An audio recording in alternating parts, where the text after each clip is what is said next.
Welcome to Buckeyes Tomorrow Morning for Monday, March 11th. I'm your host, Tom Orr. The Akron game is in 173 days. The game against Michigan in 264 days. The Ohio State Buckeyes are enjoying spring break right now. We get a 1-week break between practices 2 and 3 of the spring. So today we're going to be taking a look back at week 1, some of the things we learned. We're going to be doing that directly talking with Jim Knowles. You're going to hear directly from Ohio State defensive coordinator Jim Knowles on today's show, answering questions about the linebackers, answering some questions about some new stuff they might be willing to try this year, and much, much more. Let's start with one of the biggest names on that defense, Caleb Downs. What are Jim Knowles' early impressions of the transfer safety from Alabama? It's great. Caleb has got great football intelligence, picks things up quickly, plays like a veteran. The thing you notice about a player like Caleb is, he still makes mistakes, but he corrects them immediately, and that's what you're always looking for out of players. So you're going to make mistakes, but can you correct it by the next play? And that's what I've seen so far. This is going to be the most veteran defense that Jim Knowles has had in his 3 years with the Buckeyes, and that's because they got so many veteran players back, guys who had the option to leave for the NFL draft and who chose to come back for one more season with Knowles and the Buckeyes. So what is that like for a defensive coordinator? It's humbling because, you're in it because you want to have an effect on the players and their development. And when they come back, when they have a chance to move on, it shows you that they're happy to be here. Take everything out of the equation. It means they're happy to be here and they believe in me and their coaches and the defense, and they think that we can make them better and keep growing them. And they got unfinished business, but all of that, that overused word culture, I think one of the examples is when guys like that come back, because they want to still be a part of it, and they also think it can help them. When Jim Knowles looks at all the guys he's gotten back and all the guys he's added to this year's defense, does he feel like he's got everything he needs to do to reach his goals? Yeah, absolutely. And I took that for granted when I came to Ohio State, is that, the expectation is, I'm going to have everything I need. And I think that's just gotten better now going into year 3, where you can really look at it and say, we have veteran players who understand the defense and understand the position, plus they're great athletes. One of the big stories of week 1 of spring football was the move of Sonny Styles from the safety room to the linebacker room. So what does Jim Knowles like about Sonny Styles being with the linebackers? You're going to hear several answers. He got asked a bunch of follow-up questions. They were all pretty much related, so we're just going to butt several answers back to back here. It's a change for Sonny because he's playing in the box, from a low position instead of dropping in, so things happen a lot faster. But he's reacted superbly. I mean, he's a guy who's got football intelligence. He understands the scheme, played a lot of positions. I think he's going to be great because one of the biggest parts of being a linebacker is you have to know all the pieces around you so you can play fast. And Sonny's shown a lot of that in the first 2 days. Yeah, I feel it's permanent, but in terms of base and nickel packaging, it's permanent. But there may be other things where he'll still have multiplicity. There's going to be packages. Yeah, a little bit of both. I mean, anytime you make a move, you want it to be right for the player and for the defense and the team. And I think that fit up naturally. Sonny had to fight to stay lean as a DB, and now he gets to eat. But I think it worked out for both of us. Well, when I first met him or when I first got here, I think everybody talks about, he's going to be a linebacker. He's going to be a linebacker. But I really wanted to see him at safety first. That's what he wanted to do. That's what I wanted to see. I felt long-term in my vision for him that playing safety early in his career was going to give him a better perspective of the defense. Had Malcolm Rodriguez, who is with the Lions at Oklahoma State. Now, he's about half of Sonny's size, but he started as a safety. And when he became a linebacker, he understood things a lot better. So my vision for Sonny was to, start him out at safety and then eventually move him down. While Sonny Styles has been one of the big names that we always get asked about with the linebackers, another one is CJ Hicks. How is CJ Hicks doing now in his third year with the Buckeyes? And are CJ and Sonny competing for the same spot? Once again, you're going to hear a couple of different answers here back to back. Part of the time they are. Part of the time we'll have all three of them on the field with Cody. So there's balance there in that they're competing, and they also can be in the same package. But CJ's got a great attitude. I've always felt that CJ has a lot of pressure on him, being from Ohio. But he's coachable, and he understands growth and our plan for him, and he's got a great attitude. CJ's moving around too, so, you get into a 3-linebacker package, Sonny, Cody, and CJ, you're pretty good, right? But you can't just have one guy. So, if Sonny's not there at the Sam, then CJ's got to know how to play it too, so that you could bring Gabe in at Mike and Cody can play Will, and you still have a great lineup. So you always have to plan for, okay, we'll start out this way, but who's in next? So CJ has to know both positions too. All right, so that's CJ Hicks. Now, how about the other third-year linebacker on the team, Gabe Powers? Powers has, much like CJ Hicks, not played a whole heck of a lot on defense his first 2 seasons, but if you listen to Jim Knowles, sounds like that could be about to change. Probably, and you didn't see it because he didn't play a lot in the games. But in our opinion, Gabe, the second half of the season, what we see in practices, was probably one of the most improved guys. He really was. So he made a huge jump second half of the season in terms of what he was doing in practice and when he got into the game. A huge jump, So I feel like he is a guy that is going to compete. He's a guy that's going to be ready.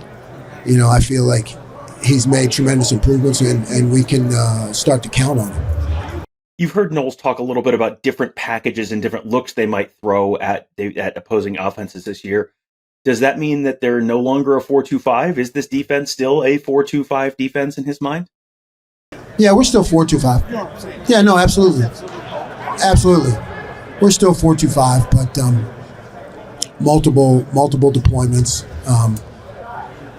At times, we can be 4-3, but you still got Sonny, right? So now you got Sonny at a Sam backer who's has experience playing safety. You know what I mean? So that really creates more multiplicity. In addition to all of the players who are returning and some of the new guys, the spring football is also a time when we spend a lot of time looking at guys who are maybe ready to take that next step in their careers. Young players, maybe ready to take on a bigger role. One of the guys we're keeping an eye on this spring is Arvell Reese. He's sort of a little bit of a linebacker, maybe a defensive end. They've kind of worked him in a couple different spots so far. He played on special teams last year. So what has Jim Knowles seen from him, and where could he maybe fit this season? Yeah, Arvell, we kind of experimented with Arvell at the D end last year a little bit. And, I keep getting asked, can he be a linebacker? Can he be a linebacker? And I think he can be a great linebacker. He just needs growth and learning. So I would like to just continue to grow Arvell mentally and football intelligence, at the linebacker position. So will there be a role for him this year? I don't know, because he is so athletic. He's a guy you kind of look at and say, I can do different things with.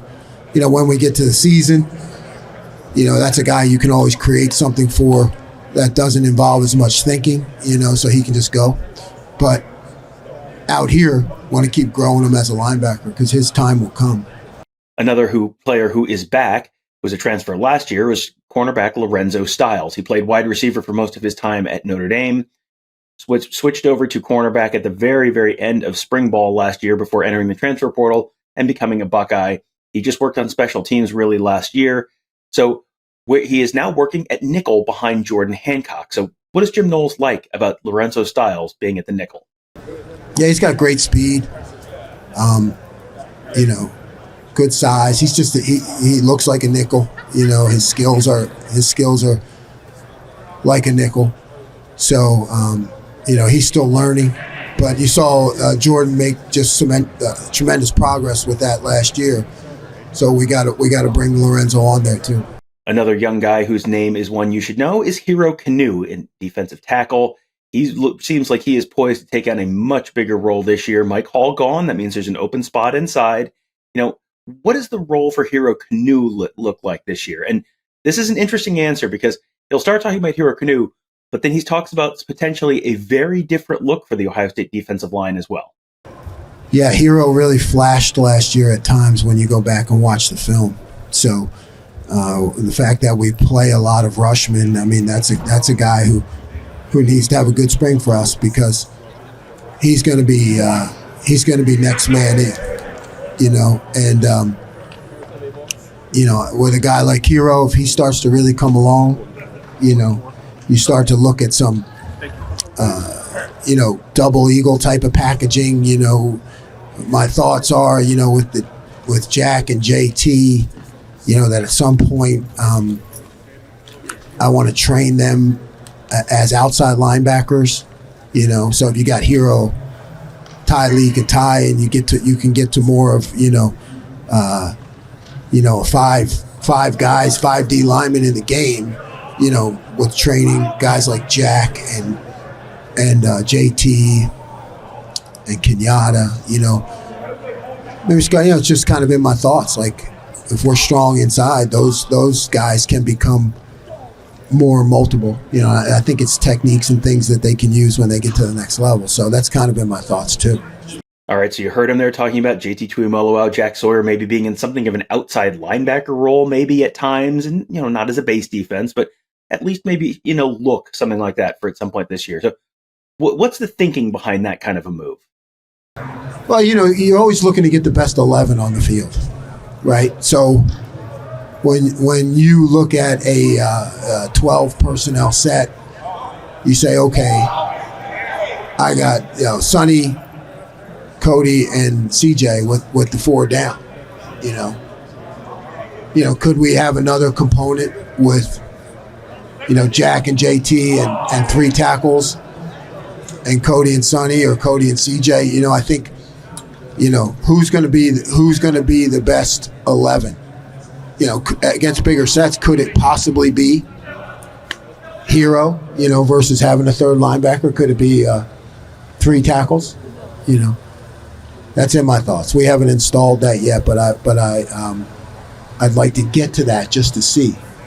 And like I said, I feel like with those guys, the more they know of how to really be an outside linebacker, the better it's going to help them when they get to the next level. So it's something I'd like to do for them too. And finally, we've talked about new guys. We've talked about guys playing in different roles. We've talked about transfers. We've talked about young guys. Let's talk about a veteran who's going to be back in the same spot he was last year. That is Lathan Ransom.